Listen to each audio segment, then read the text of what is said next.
మాట అంటున్నాడు దేవుడు, నా మందిరంలో నిత్యము ప్రార్థన ఉండాలి, నా మందిరంలో ఎప్పుడు దీపం స్తంభం మీద దీపం వెలుగుతూ ఉండాలి. హల్లెలూయా. వెలుగుతుందంటే మీరందరూ కూడా వెలిగించబడినట్టే. మందిరంలో దేవుడు నివాసం చేస్తే మీలో కూడా, మీతో కూడా, మీ కుటుంబంలో కూడా దేవుడు నివాసంగా ఉంటాడండి. నా ప్రియమైన దేవుడి బిడ్డలారా, అపవాది దేవుడు అంట ఏడు ఇంటికి వేసిన కంచికంట ఒక్కొక్క ముళ్ళంట అగ్ని వంటి ముళ్ళు వేశాడంట. వాటి మీద చేయి పెడితేనంట, కాలు పెడితే ఆ కాలు లోపలికి దిగిపోతున్నాడు అపవాది.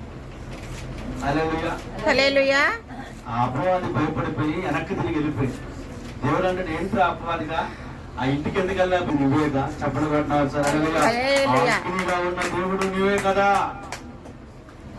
నీ బిడ్డలు నేను రేవు మొగలు కాపాడుతున్న దేవుడు నువ్వే కదా. అందుకని నీ బిడ్డల జోలు నేను రానయ్యా, వెళ్ళిపోతాను. ఎందుకంటే దేవుడు అగ్నిగా వెలుగుతాడు, మనం కూడా ధూపం కూడా చేస్తా ఉంటాం. ధూపం అనగా పాత నిబంధనలో సాంబ్రాణి ధూపము, కొత్త నిబంధనలో నీ నోటి ద్వారా చేసే ప్రార్థనే ధూపము. చెప్పడబడుతున్నారు. హల్లెలూయా. నా ప్రియమైన దేవుని బిడ్డలారా, ఈరోజు